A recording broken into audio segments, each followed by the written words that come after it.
Have you ever noticed how some people seem healthy their whole lives, and then suddenly their heart gives out? It makes you wonder, doesn't it? We are told the danger is always on our plate. Too much sugar, too much salt, too much fat. And yes, those things matter. But what if I told you the real damage often starts somewhere else? Somewhere much deeper. Somewhere doctors cannot always see on a scan. I learned that lesson the hard way. I was a fool for more than 40 years.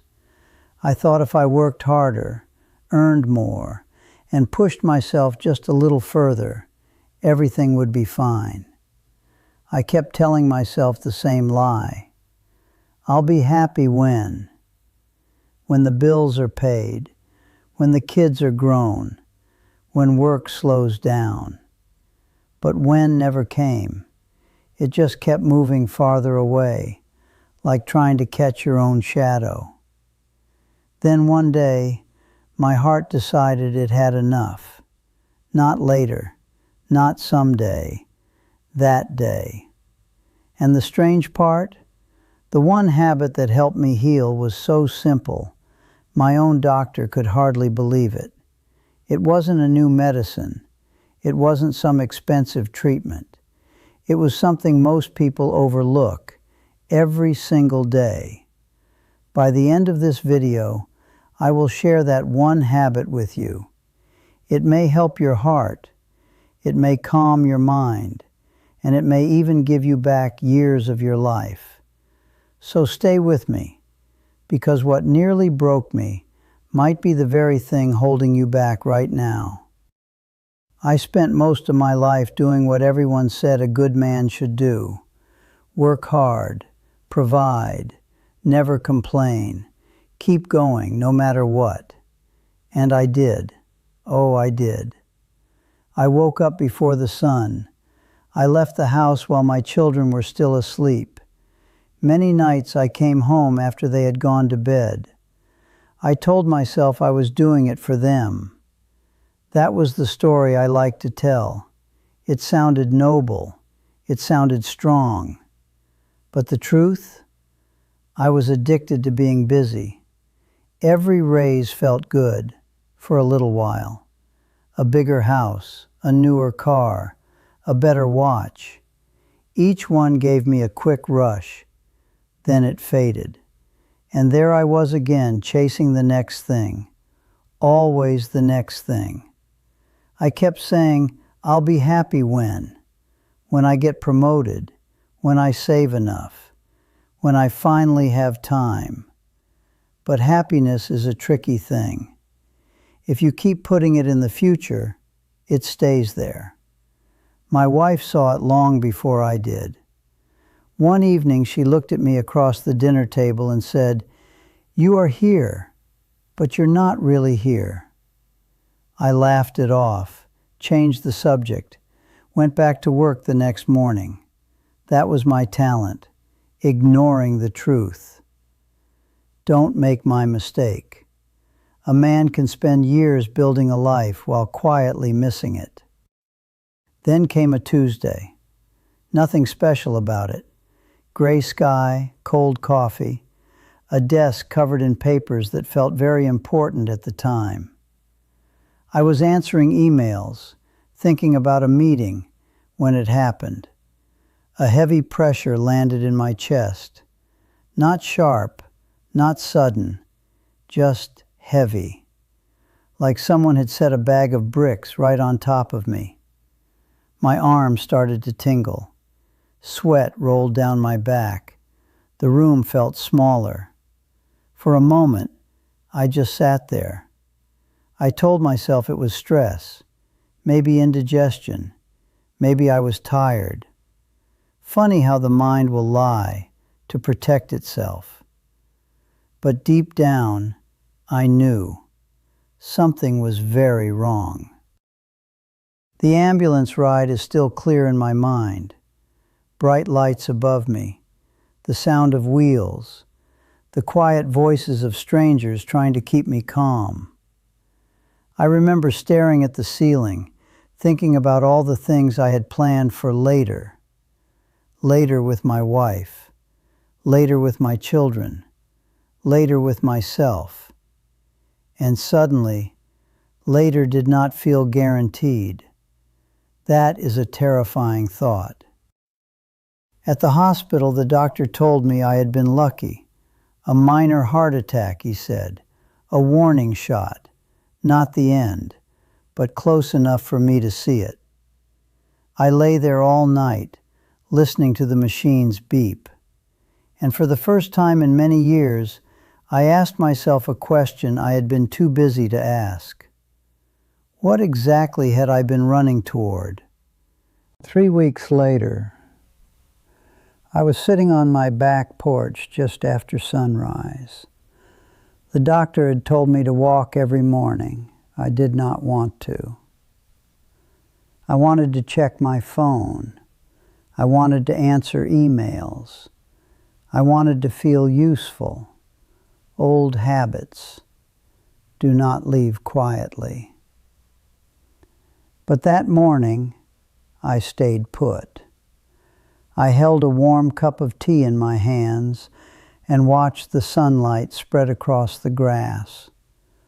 A bird landed on the fence, then another. The air was cool. The world was still. And something strange happened. For the first time in years, I was not thinking about tomorrow. I was not replaying yesterday. I was simply there. That moment changed me, not all at once. Life is not a movie, no sudden transformation, no dramatic music in real life. But something inside me softened, so I made a simple promise. Every single morning, I would give myself 30 minutes. No phone, no news, no work. Just a slow walk, just breathing, just noticing. That was the habit. It sounded almost too simple. My old self would have laughed at it. But simple things are often the most powerful. Within weeks, I slept better. My blood pressure dropped. The tightness in my chest faded. Even my wife said, "You seem lighter." At my next checkup, my doctor looked at my numbers, then looked at me. "What are you doing?" he asked. I smiled. I stopped treating every day like an emergency. He laughed. Then he nodded. Because sometimes the best medicine is not adding more. It is finally letting go. Over the years, I started to notice something about people. 3 kinds, really. Maybe you've seen them too. The first is the bitter grinder. Always moving, always rushing. They work through lunch. They answer emails at midnight. And even when they win, they cannot feel it. The finish line keeps moving. They say it's for their family, but their family mostly sees an empty chair. I know this man well, because I used to be him. The second is the wait-and-see complainer. He has plans, always plans. He will start eating better next month. He will take that trip after retirement. He will call his old friend when life settles down. But life never settles down. It just moves. And one day, he looks in the mirror and wonders where the years went. Then there is the third kind, the peaceful sage. This is the person I admire most. They still work. They still care. But they are not chasing everything. They can sit quietly without guilt. They can drink a cup of tea without reaching for their phone. They are not saying, "I'll be happy when."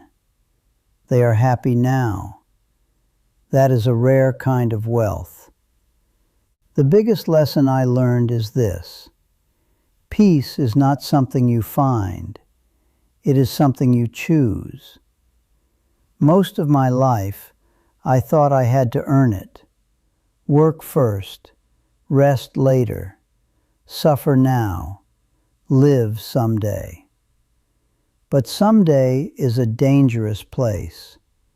Many people never arrive there. You are not a machine. You are not a project that needs constant fixing. You do not have to prove your worth every single day. Your heart already beats for you. It has done so since the day you were born. And it asks for very little. A little movement, a little quiet, a little kindness, especially from you. That is the inside job. Not becoming someone else, not doing more, just returning to yourself. So let me ask you something. What have you been waiting to enjoy? A walk, a hobby, a conversation, a peaceful morning? Why not today? Because here is the truth most people only understand too late. Life does not open up one day. It does not suddenly become free when the work is done. It only becomes what you allow it to be, right now. We spend so much time preparing to live that we forget we are already in it, right here, right now. And I want you to think about something very honestly, not as motivation, not as inspiration, but as reality. If your heart stopped tomorrow, what part of your life would feel unfinished, and what part would feel quietly complete? That question is not meant to scare you. It is meant to wake you up, gently. Because I was given a warning, a small one, but enough to change everything. And I did not need a second one. Now I want to share something with you, not as advice, but as something I wish someone had told me earlier. You don't need a perfect life to feel peace. You don't need more success. You don't need more approval. You don't need later. You only need moments where you stop abandoning yourself, even for a few minutes a day, even for a single breath where you are not chasing anything. That is where healing begins, quietly, without permission, without announcement. If this message feels close to you, stay with it a little longer, because there is a simple shift, a small habit that can completely change how your body responds to stress, how your mind reacts to pressure, and how your heart carries your days. And it is not complicated. In fact, that is the point, because the things that save us are usually the things we ignore. And in the next moment, I will show you exactly what that habit is. And that habit is not what most people expect. It is not a workout plan. It is not a diet. It is not another thing to add to your already crowded life. It is something far simpler, almost uncomfortable in its simplicity. It is learning how to pause your life without feeling guilty. Just for a moment. No phone in your hand. No pressure in your mind. No rush in your chest. Just you and the present moment. When I started doing this, I thought it was useless. It felt too small to matter. But slowly, something changed. My breathing became deeper. My thoughts became quieter. My body stopped living in constant tension. And I didn't notice it all at once. I noticed it in small things. Not snapping at people, not rushing every conversation, not feeling like time was always running out. My life did not become easier, but I became less against it, and that changed everything. So here is what I want to leave you with. You don't need a new life. You don't need a perfect routine.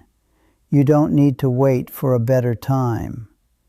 You only need to stop treating your life like it is already gone, because it is not. It is happening right now. So tomorrow morning, before the phone, before the noise, before the world pulls you back into urgency, try something different. Sit for a moment. Walk slowly.